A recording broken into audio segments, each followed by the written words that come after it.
বাঙালি জাতির সবচেয়ে গৌরবময় অধ্যায় মুক্তিযুদ্ধ। পরাধীনতার শৃঙ্খল ভেঙে মাথা উঁচু করে দাঁড়ানোর দিন। মহান স্বাধীনতা ও জাতীয় দিবস আজ। স্বাধীন রাষ্ট্র গঠনের লক্ষ্যে ১৯৭১ সালের এই দিনে স্বাধীনতার জন্য পাক হানাদার বাহিনীর বিরুদ্ধে ঝাঁপিয়ে পড়ে বীর বাঙালি। শাকিবুর রহমানের রিপোর্টে বিস্তারিত।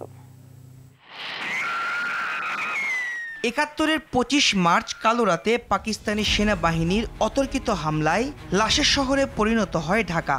অপারেশন সার্চলাইটের নির্মম ছোবলে নরক নেমে আসে ঢাকার বুকে। চারিদিকে শুধু লাশ, পুড়ে যাওয়া ঘরবাড়ি আর স্বজনহারা মানুষের আত্মচিৎকার। মার্চের শুরু থেকেই উত্তাল ছিল রাজপথ। আন্দোলন সংগ্রামের পাশাপাশি চলতে থাকে আলোচনা। ২৫ মার্চ রাতে পাকিস্তানি বাহিনী আক্রমণ শুরু করলে আত্মগোপনে চলে যান রাজনীতিবিদরা। রেডিওতে বেজে ওঠে স্বাধীনতার ঘোষণা। দিশেহারা জাতির মাঝে আশার সঞ্চার করে তৎকালীন মেজর জিয়াউর রহমানের কণ্ঠ। চট্টগ্রাম কালুরঘাট বেতার কেন্দ্র থেকে স্বাধীনতার ঘোষণা দেন।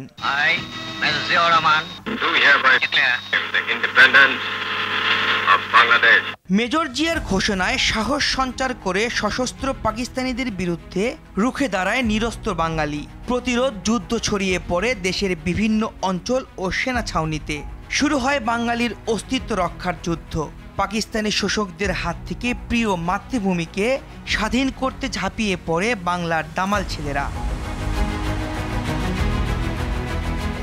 ২৬শে মার্চ স্বাধীনতার ঘোষণার পর ৯ মাসের রক্তক্ষয়ী যুদ্ধে ৩০ লাখ মানুষের জীবনের বিনিময়ে অর্জিত হয় বাংলার স্বাধীনতা। একটি পতাকা, একটি ভূখণ্ড। রক্তক্ষয়ী যুদ্ধে সীমাহীন ত্যাগ তিতিক্ষার পর ১৬ ডিসেম্বর চূড়ান্ত বিজয় পায় বাঙালি জাতি।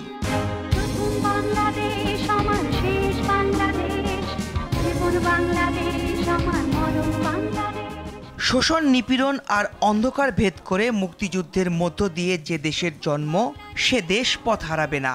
বিশ্বের বুকে বাংলাদেশ মর্যাদার আসনে অধিষ্ঠিত হবে। এই হোক স্বাধীনতা দিবসের অঙ্গীকার।